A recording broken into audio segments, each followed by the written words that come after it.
Shalom Sobat Pemenang yang dikasih oleh Tuhan. Materi renungan kita hari ini, bergaul dengan Allah merupakan keistimewaan dan gaya hidup sebagai anak-anak Allah. Dasar renungan dari 1 Yohanes 3 ayat 1 sampai dengan 24. Inti renungan kita hari ini, status sebagai anak-anak Allah adalah status karena kita biasa menjalani hidup bergaul dengan Allah dalam semua pergumulan hidup. Sobat Pemenang, ada 3 pertanyaan yang perlu kita renungkan hari ini. Yang pertama, apakah Anda sudah hidup bergaul dengan Allah selama ini? Lalu yang kedua, apakah arti hidup bergaul dengan Allah?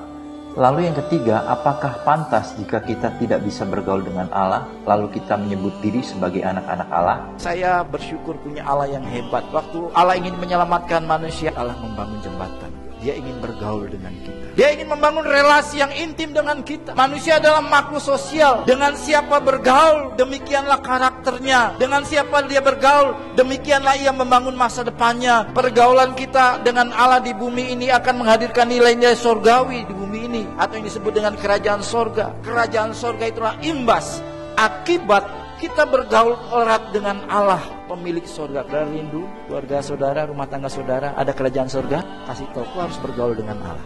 Tidak ada kompromi. Gereja ini bisa menghadirkan kerajaan Allah kalau semua kita sepakat, kita hari-hari kita dalam ibadah, kita bergaul dengan Allah. Artinya saudara, kalau kita sudah tidak punya passion, tidak punya komitmen konsisten untuk membangun pergaulan dengan Allah, kita tidak akan pernah menghadirkan kerajaan Allah dimanapun kita berada.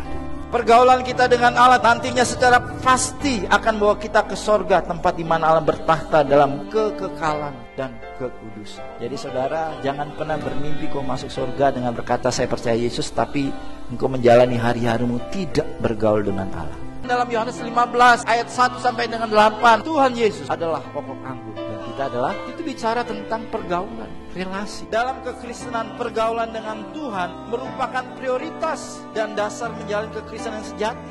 Sobat Pemenang, mengikuti dan meneladani ajaran Tuhan Yesus Kristus untuk berdoa dengan tidak jemu-jemu. Mari kita responi renungan hari ini dengan berdoa. Bapa, aku bersyukur untuk penebusan-Mu dalam Kristus yang memberikan aku peluang besar dan awal untuk aku membangun pergaulan dengan Allah Bapa dalam sisa hidupku. Lalu pokok doa syafaat kita hari ini, berdoa bagi daerah-daerah di Indonesia yang saat ini masih tertinggal, agar pemimpin-pemimpin yang terpilih nanti fokus membangunnya secara ekonomi, SDM, dan infrastruktur.